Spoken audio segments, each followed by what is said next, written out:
안녕하십니까. 오늘은 지난번에 말씀드린 대로 디모데후서 2장 15절을 가지고 저희들이 나누었죠. 하나의 말씀을 옳게 나누면서 공부하라고 했죠. 거기에 대한 두 번째 강의를 말씀드리도록 하겠습니다. 자, 왜 하나님께서 피를 바르다 이렇게 표현하지 않고 구타하라 이렇게 표현했을까? 그걸 이제 증명하는 말씀을 제가 몇 가지 소개해 드리겠습니다. 이사야 53장 8절에 보면 이런 말이 있죠. 그분께서는 감옥으로부터 그리고 심판으로부터 데리고 가셨다. 그래서 누가 그분의 세대를 밝히겠느냐? 왜냐하면, 여기 왜냐하면이 중요합니다. 왜냐하면 다 이걸 생략시켜 버렸죠. 왜냐하면 그분께서 살아있는 자들의 땅 밖으로 끊어졌기 때문이니, 땅에서 끊어졌기 때문이니, 이렇게 하지 않고 제가 땅 밖으로 그랬잖아요. 완전히 당해버린 걸 말한 겁니다. 완전히 당했다는 것을 의미하는 겁니다. 나의 백성의 범법으로 인하여 그분께서 구타당하셨다 그러죠. 여기서 또 보세요. 구타당하셨다 그러놨죠. 스트릭, 요거는 뭐냐면 스트라이크의 과거형이죠. 자, 근데 여기서 보면 감옥으로부터 심판으로부터 데려가졌다 이 말은 뭐냐면 합법적이고 정상적인 재판을 받지 않았다 이 말입니다. 이제 전부 다 여기서 구타당했다를 개성계는 행별받을 이렇게 했죠.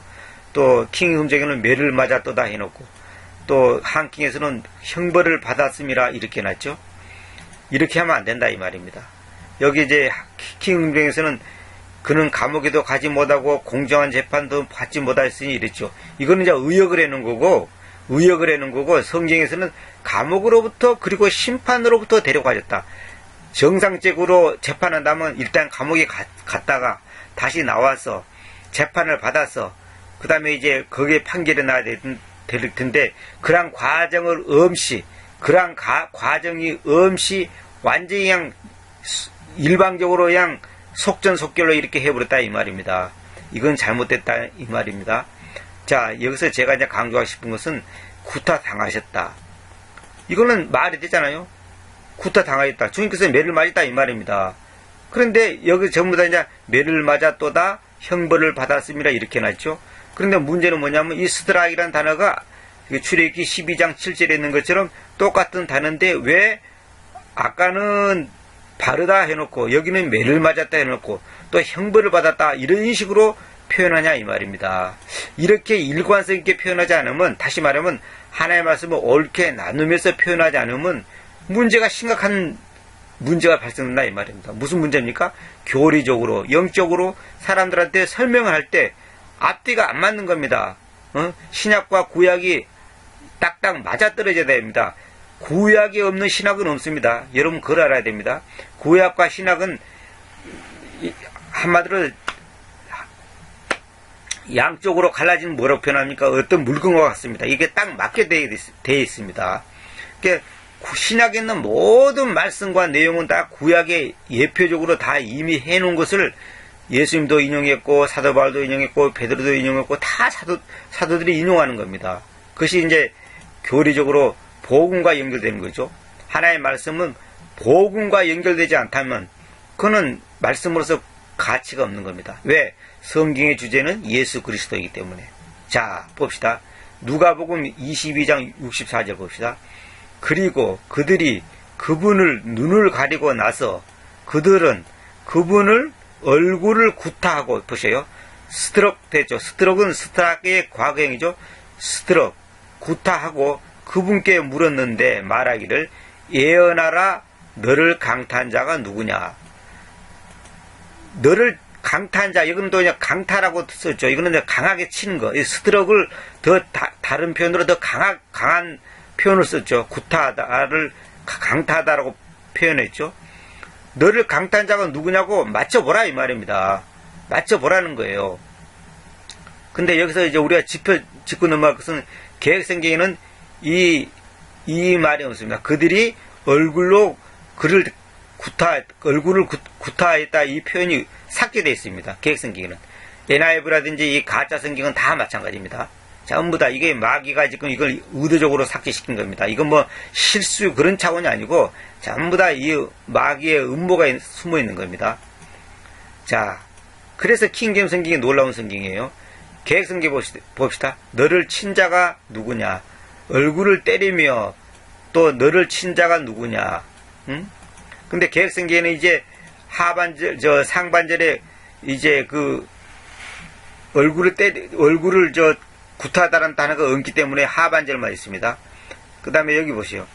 킹 음정은 때리며 친 자가 누구냐 이래놓고, 그 다음에 한킹에서는 또 반대로 치며 때리는 자가 누구냐 이렇게 서로 이제 번갈아 가면서 단어를 썼죠. 어쨌거나 전부 다 이거는 제가 볼 때는 다 잘못된 번역이다 이 말입니다. 왜? 출애굽기 12장 7절에 있는 그 스트라이크하고 이것이 다 연결되는 건데, 이것을 이렇게 전혀 다르게 표현해 버리면 연결이 안 됩니다. 여러분들이 생각하는 문맥상 뭐 이래도 되고 저래도 되고 자꾸만 문맥상 읽힘성 그걸 따지는데 그렇지 않다는 겁니다. 문맥상 읽힘성 그보다 더 중요한 것은 교리적으로 손실이 없어야 됩니다. 손상. 교리적으로 모순이 안 일어나야 된다 이 말입니다. 구약과 신약이 딱딱 맞아떨어야 됩니다. 요한복음 18장 22절 봅시다. 요한복음 18장 22절. 그런데 그분께서 이렇게 이야기하시고 나니 옆에 선 관리들 중에 한 명이 자기 손바닥으로 예수님을 구타했는데, 이거 보세요. 구타했는데 스트럭 썼죠. 스트라이크의 과거형 스트럭. 과거형 썼죠. 구타했는데 말하기를 너가 최고 직무자에게 그렇게 대답하느냐 하였습니다. 왜 예수님을 손바닥으로 구타를 했다는 거야. 구타. 그건 말이 되잖아요. 근데 보세요. 자, 우리 계획성경 봅시다. 예수님을 쳐, 이렇게 예수님을 쳐. 그 다음에 또 킹 음정 봅시다. 예수님을 치며 일어났죠. 또 한킹 봅시다. 예수님을 때리며 일어났죠. 때리며. 근데 우리말상으로는 이것이 다 말이 됩니다. 근데 이게 교리적으로 출애굽기 12장에서 말하는 그 구타와 일관성이 없다 보니까 교리적으로 딱 맞아떨어지지 않다 보니 여기서 교리적으로 그 출애굽기 12장에서 강조하는 그 내용의 그 놀라움, 그 정확함, 그 예언, 그것을 뭐랄까요? 흐릿하게 해버린단 말입니다. 이렇게 애매모호하게, 흐릿하게, 그렇게 하면 안 된다, 이 말입니다. 그래서 구약과 신약이 이렇게 교리적으로 말이 떨어져야 됩니다. 전에 내가 말씀드린 것처럼 창세기 1장 1절에 인더 비기닝하고 요한복음 1장 1절에 인더 비기닝이 딱 맞아떨어져야 됩니다. 그 말이 딱 맞아떨어져야지 그것이 교리적으로 그것이 무엇을 말한 것인지, 과연 시간의 개념의 시작인지 예수 그리스도를 나타내는 것인지 그것이 딱 맞아떨어야 된다 이 말입니다. 마찬가지로 여기서도 마찬가지예요.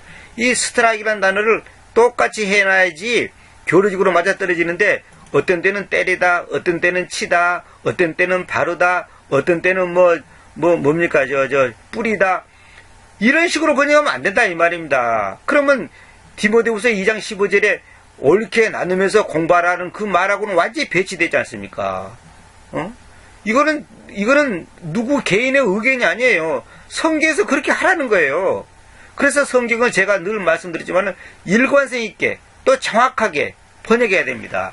제가 성경을 번역해보니까 수거라든지 구라든지 어떤 문장, 말의 어순, 또 그 접속사, 이런 것도 전부 다 이게 번역을 해보니까 너무나 기가 막히게 조화를 이루고 일관성 있게 또 그것이 문맥으로 또 성경 전체에서 아주 기가 막히게 말이 떨어지는데, 그걸 갖다가 그냥 대충 그냥 그때그때 상황 따라서 번역한다, 이 말입니다. 사람들은 그러죠. 번역은 제2의 창조다. 그래가지고 적당히 문맥상 하면 되지 않냐. 일반 책은 그래도 됩니다. 일반 책은 그는 죽고 사는 문제도 아니니까 그래도 상관없는데, 하나의 말씀은 그러면 안 됩니다. 하나의 말씀은 내가 늘 말씀드렸죠. 유기체입니다. 일반 책은 유기체가 아니에요. 사람이 쓴 글은 유기체가 아니다 이 말입니다. 그는 생명이 없다 이 말입니다. 하나의 말씀은 유기체입니다. 예를 들어서 손가락이 팔뚝에 붙어 있으면 되겠습니까? 안 되는 거예요.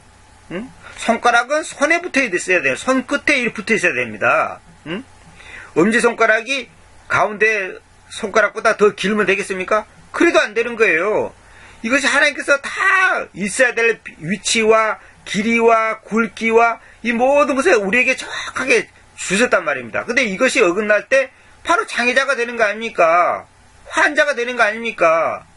그러면 우리가 하나님의 말씀을 완벽한 하나님의 말씀이라고 믿고 있는데 불완전하게 이렇게 뒤죽박죽으로 되시면 어떻게 그것을 신뢰할 수 있습니까? 그 킹제이스 역자들이 지금 무식하게 잘못 번역했다는 소리밖에 안 되지 않습니까? 바르다 이렇게 표현해야 될 건데 왜 굳이 스트라이크라는 단어 써서 구타하다라고 표현했겠냐 이 말입니다. 응? 이걸 여러분들이 절대 쉽게 그냥 대충 넘어가고 그런 식으로 하면 안 됩니다. 하나님 말씀은 그런 거 아니에요. 그러니까 여러분들이 정말 이것을 심각하게 받아들이고서 하나님의 말씀을 옳게 나누면서 공부하라. 이게 중요합니다. 왜? 그래야지 하나님 앞에서 부끄러울 필요가 없는 일꾼이라는 거예요. 여러분들이 바른 일꾼이 되고 싶고 부끄러워할 필요가 없는 일꾼이 되려면 하나님의 말씀을 옳게 나눌 줄 알아야 돼요. 하나님의 말씀을 옳게 나누지 않다 보니까 엉뚱한 얘기가 나고 엉뚱한 답이 나고 엉뚱한 주장이 되는 거예요. 응? 그래서 어느 목사가 요한 3서에 있는 사랑하는 자의 내용을 잘된 같이 그걸 갖다가 옳게 나누다 오다 보니까 삼박자 구원이냐는 그런 개소리가 나오는 겁니다. 엉터리 말 같지도 않은 소리가 나오는 겁니다. 그래서 가난은 지어주기 때문에 다 부자로 사야 한다 그러고, 가난한 것은 전부 마귀 짓이니까 부자로 살아야 된다 이렇게 하면서 전부 다 기복신앙을 심어줬지 않습니까? 그 결과가 뭡니까? 그들이 교회 공금이나 횡령하고 세상의 법정까지 끌려가서 재판받는 그런 부끄러운 일을 당하지 않습니까? 왜? 하나님의 말씀 옳게 나누지 못하다 보니까 엉뚱한 해석을 하다 보니까 처음에는 그렇듯해 사람들이 듣기는 아주 좋아요. 아주 그냥 그것이 귀에 솔깃하고 너무 기분 좋은 소리예요. 왜? 나도 부자가 되고 싶고 나도 출세하고 싶으니까. 그런데 그 결과는 어찌 됐습니까? 비참하지 않습니까? 여러분들이 아시다시피 요즘 매스컴에 나오는 모든 사건이 뭡니까? 전부 돈과 연결되어 있고 명예와 연결되어 있지 않습니까? 그들이 전부 다 대부분 교회 장로니 목사니 목사가 자전거 훔치다가 들켰니 다단계 하다가 어찌됐다 또 뭡니까 목사가 보이스 피싱 하다가 잡혔다 이런 뉴스가 왜 나옵니까? 하나님의 말씀을 제대로 가르치지 못했고 배우지 못했기 때문에 그런 결과가 나오는 겁니다. 늘 말씀드렸지만은 말씀은 유기체험에서 말씀 자체가 생명이다니까요.